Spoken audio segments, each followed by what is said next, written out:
I can't believe my eyes and ears. I can't believe my eyes and ears. What's your reaction to all of this? Well, thank you, first of all, for having me, Megyn. I appreciate it.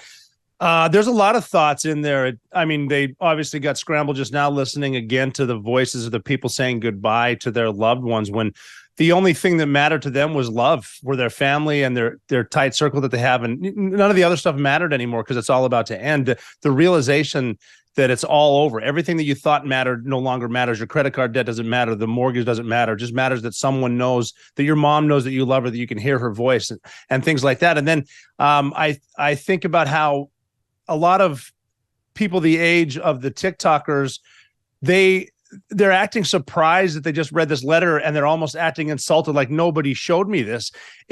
That's proof right there that you are not learning history, recent history. 2001 is not that long ago. That means they're not teaching you history. They're doing what they can to erase history because so many people have been taught to hate their history and that we're the oppressors. And we just discovered something by bin Laden and wow, and they love existential existence and all the things like that. And that it's the occupiers that are wrong. They saw how they were responding to the Palestinian Israel conflict, and they knew they could use the exact same thing with the exact same victimhood argument. And a lot of these people, not only were they not raised to learn history and hopefully not repeat it, they're taught the entire time they're victims. The way that that Mao Zedong did it in China by dividing by class, they're dividing by race. And that's all they want to do. And they say the bad ones are the only ones who aren't on the big LGBTQ, whatever it is, flag.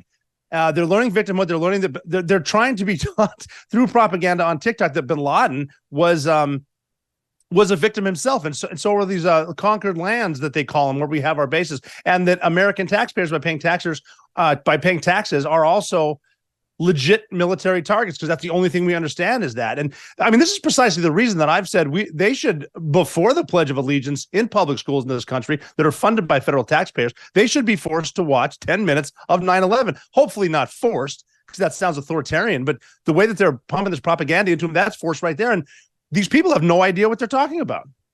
They have no idea. They look at bin Laden as just this Palestine sympathizer who was trying to stand up for the little guy, Rob. I mean, that's what these videos espouse. Like, oh, poor bin Laden. He was a champion of the brown skin oppressed Palestinians. What bullshit. If you go on, even the letter that they're now touting, if they would keep reading, they'd get to the part where he's very critical of the way Americans treat their women as equal citizens and allow them to wear what they want and work and be in the public service industry. He was really pissed off about those things. They think of, if only we hadn't supported Israel, this wouldn't have happened to us. If we hadn't been, what did they say, the settler colonializers, that, this wouldn't have happened. We brought it upon ourselves. They say it right there. 9/11 is now clear. All the buildup of our own government failing others. The propaganda we've been fed, she means, about how bad bin Laden was. It's now in our DNA, and now she sees the truth. But yeah, that's unbelievable too. And if you do a quick rewind, you can find maybe some of these videos. The first people to cheer for all the dead Americans in Lower Manhattan and Pennsylvania and in Washington, D.C., the first people cheering were Palestinians. And that tells you something right there with their mindset towards us. It's not like the day before they were on our team or anything like that. They also, what bin Laden mentions in the letter is he sort of says, we all kind of just want to live in peace, and then pretty much in parentheses under Sharia law that you need to be required that, and not just that, his version of Wahhabist Sunni Islam. There are videos too of ISIS rolling through Syria, pulling over, before anyone really knew they were there, pulling over truck drivers, and they got them out and said, you need to recite this prayer. And they would recite the prayer, but it wasn't exactly the way they wanted. They were executed right away. And you talk about the Sharia law, you can have up to 4 wives. I don't think a lot of progressive women in this country would like that. You're not allowed to work. You're certainly not allowed to vote. In a lot of places under strict Sharia, you're not allowed to leave the house. That doesn't sound like something that women should be cheering for. And it goes to show you how up is down, down is up. And I don't think any of this is by accident. If you go back even to the early 70s, guys like John Kerry were misquoting Genghis Khan, as he said it, talking about atrocities that Americans have committed in Vietnam. And then that's right when, it's before I was born, right when Joe Biden's getting into office. A lot of the same names in there with the same rhetoric, with the same plans to bring chaos to this country. A lot of reasons, I don't want to get into that right now, but a lot of it's for their personal power. But we're still hearing from John Kerry. He's the climate guru or whatever the hell he is, and they're still there, same people, same names. America bad, and do as I say, not as I do. Well, I fly to Davos in my private jet to eat steak. I want you to eat bugs and walk everywhere. It's a good point about Sharia law. This generation was still like 10, 11 when we were dealing with like the overwhelming reports, not just the ongoing terrorism that they were trying to unleash in America, but the reports about what they did to women under Sharia law and how they wanted to bring it here, and how, not from like getting killed if you draw the Prophet Muhammad to getting these so-called honor killings for women who decided to look more Western just because they were in a family of radical Islamists and they decided to show a knee or wear a skirt or, God forbid, stray on their partner in a relationship. It's considered honorable to kill them. You're allowed to do it. And let's just say it, genital mutilation. They mutilate the genitals of their young girls coming of age so that they can never achieve sexual gratification. Don't believe me? Just ask Ayaan Hirsi Ali, who was born into a group that effectively was the Muslim Brotherhood, and Islamists did that to her. She's got a few things to say about it. So this is what they're cheering, right? This is the guy, this poor guy, he's just a champion of the underdog, Rob. Their eyes have been opened. Yeah, that's unbelievable. They think their eyes are open.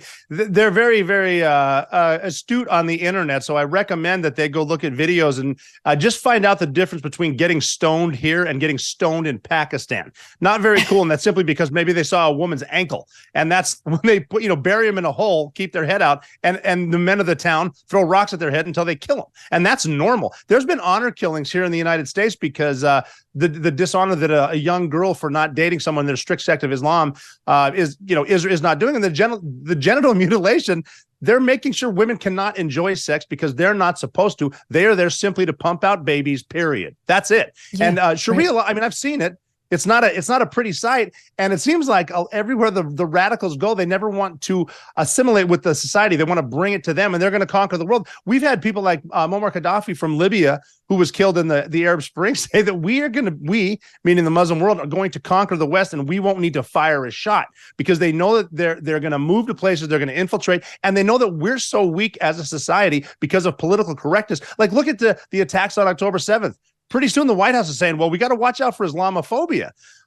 We should also watch out for a little bit of the anti-Israel, anti-Semitic stuff where there are people over there that we're so desensitized because of movies and video games in Hollywood. You got to realize these people crossed the border. It wasn't just Hamas. It was innocent Palestinian civilians crossing through and performing what would be your worst nightmare stuff I can't even think about because of just the stuff that I've already seen. I've seen stuff nothing close to this, and these people lived it because of that's a version of the Sharia law. And you'll notice with the ceasefire, Hamas isn't calling it for a ceasefire because they love death. We have Colombia here is calling for ceasefire or a pause. What do you think's going to happen when they have a ceasefire? They're going to rebuild. It's like when we were bombing Germany to get to the Nazis and wipe them out. We were going to take a ceasefire. We never said, well, what about all the good things that Hitler, those great ideas that maybe he had, stuff like that. It doesn't happen that way. When you wipe someone out, you need to wipe them out. And we've just become soft because we've had it so good. And that these students don't realize living in a country this great is the reason they have it so good to say ridiculous stuff like this being taught by teachers, professors who don't really know anything either. Yeah, I think about you. We've talked about it. I mentioned the episode 109 to go back and listen to the whole thing, which you absolutely should. I consider it like required listening. Next time you take a 2-hour trip, you put it on in your car and you just listen to it. It was amazing, not because of me, but because of Rob O'Neill. And you'll get chills. You'll get chills many times. You'll probably cry. You'll want to stand on your feet and cheer. It's just, it had all the elements of it. But I think about you. I think about you at that compound in Abbottabad, risking your life, all the guys around you risking their lives, put a bullet between that man's eyes. And as I said in the intro, these kids are in their cradles back at home, safe because of you. And now they come out and cheer for him. Now they read his words in a 2-page letter on TikTok and say, my whole worldview has changed. It's all America's fault. The insult to you and your guys. Well, the human aspect, the humanity of the people, the sacrifices the people who went on that mission made, from the Navy SEALs to the explosive ordnance guys, obviously the pilots, but think about the air crew, the guys on the helicopters, making sure they could fly, making sure the doors could open. Each one of us had families that would miss us. Each one of us would be just as dead if we got hit with a missile. And we all said goodbye to our kids, looking them in the eyes. This is going to be it. This is the last time I see you, and you're 7 years old. But we're going to do it. Think about the woman who found bin Laden. She gave up her life to find him.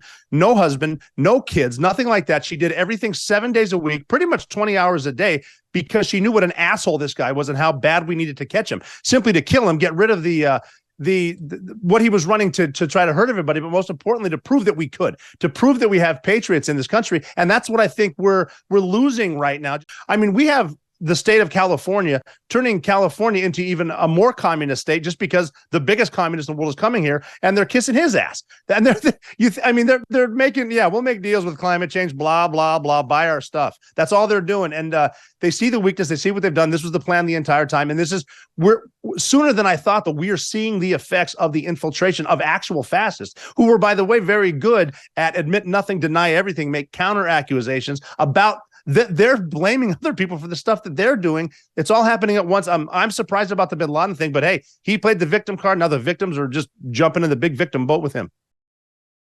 Guess what costs Americans about $11 billion a year? The flu season, which is right now. Kids get sick and they miss school. Parents miss work and then get sick too. And now you can add in COVID variant whatever to the mix. That's why I want to tell you about EnviroCleanse, the new science in home air purification. EnviroCleanse says it will capture and destroy flu and COVID viruses from your home, plus bacteria, toxins, mold, and allergens.